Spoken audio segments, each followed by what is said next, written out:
Chers collègues élus, mesdames et messieurs habitants et habitantes du 7e arrondissement, le 24 octobre 2019, l'État français a été condamné par la Cour de justice de l'Union européenne pour son incapacité à protéger les Françaises et les Français contre la pollution de l'air. La loi d'orientation des mobilités, dite LOM, loi timide adoptée fin décembre 2019 après plus de 130 heures de débat à l'Assemblée nationale, rend notamment obligatoire la mise en œuvre d'une ZFE, zone à faible émission, dans les 11 agglomérations où les normes de qualité de l'air sont enfreintes par plusieurs décennies de métropolisation. C'est le cas de Lyon, même si les concentrations baissent depuis quelques années, qui en 2020 a recensé plus de 24 jours de vigilance pollution. Le nombre était de 43 en 2016. C'est le cas aussi de l'ensemble de la métropole lyonnaise où le seuil limite fixé par l'Organisation mondiale de la santé pour le dioxyde d'azote, polluant lié à la circulation automobile est largement dépassé.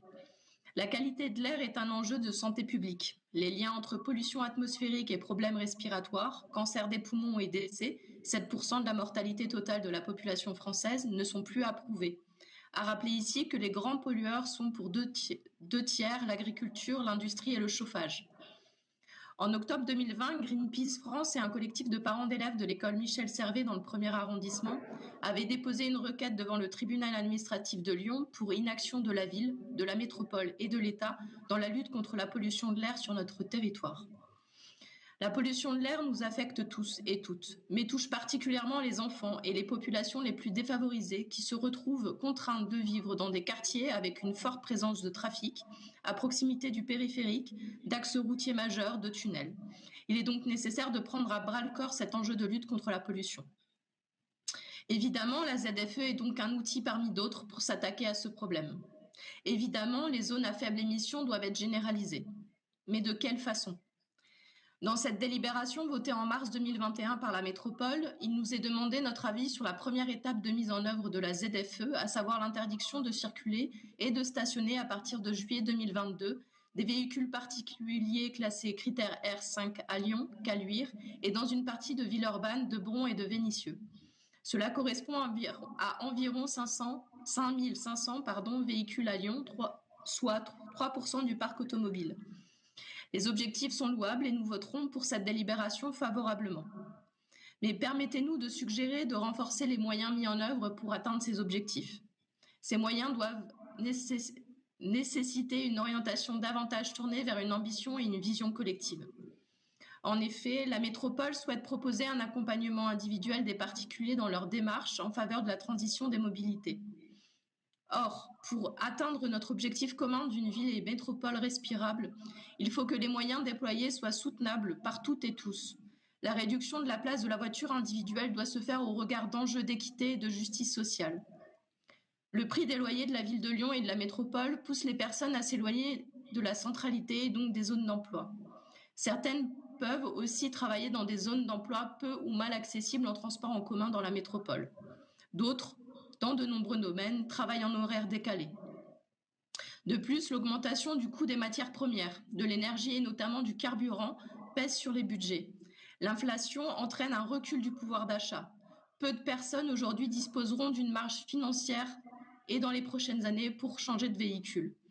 C'est le cas également des artisans, des commerçants, des TPE, des PME qui n'ont ni la trésorerie ni la capacité d'investissement nécessaire à un changement de véhicule. L'acquisition d'un véhicule électrique dans la vraie vie reste hors de portée pour de nombreux habitants. Bénéficier d'une aide financière calquée sur des critères établis par l'État, quelle qu'elle soit, après l'achat reste sans intérêt quand on n'a pas l'argent pour faire l'avance de trésorerie. Aussi, il semble nécessaire que les aides financières doivent être basées sur un système proportionnel pour diminuer les effets de seuil et risques d'évincement du système d'aide de ménage aux ressources quasi identiques. Il est aussi nécessaire que tous les habitants et habitantes de la métropole soient éligibles aux aides et non seulement ceux et celles inclus au sein de la ZFE. De plus, et vous le savez, il y a bien trop d'enjeux dans les prochaines années sur notre approvisionnement en matières premières utiles, comme le lithium, pour les batteries électriques et notre approvisionnement en électricité. Pour 1 million de voitures électriques, il va falloir l'équivalent de la production d'une centrale nucléaire. Est-ce que l'on voudra une centrale nucléaire proche de chez nous ?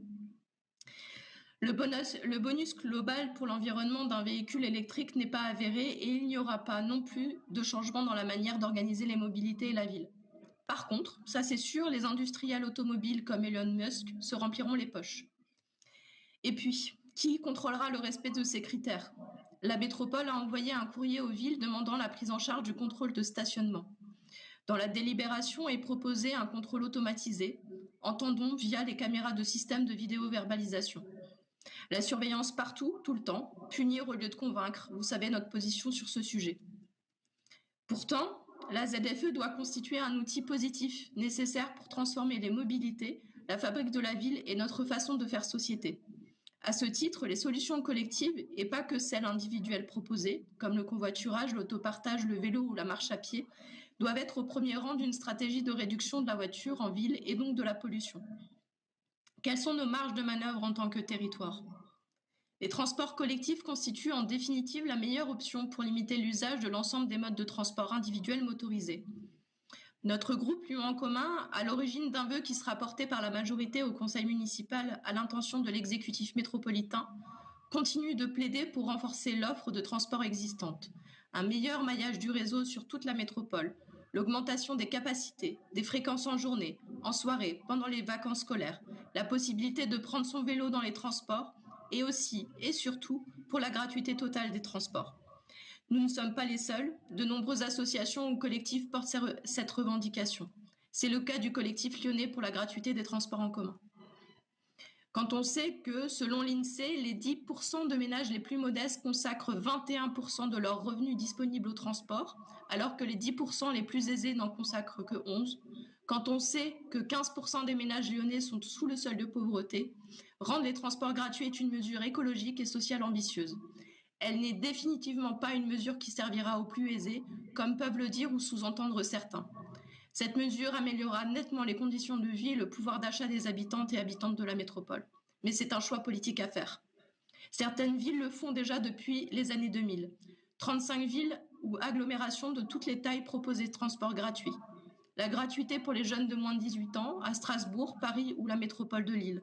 La gratuité automatique en cas d'épisode de pollution qui déclenche la circulation différenciée dans plusieurs communes de la métropole de Lille, la gratuité le week-end ou au moins le samedi comme à Montpellier ou à Nantes, et la gratuité totale au sein de la communauté urbaine de Dunkerque. La métropole de Lyon, troisième métropole de France, ne doit pas être à la traîne.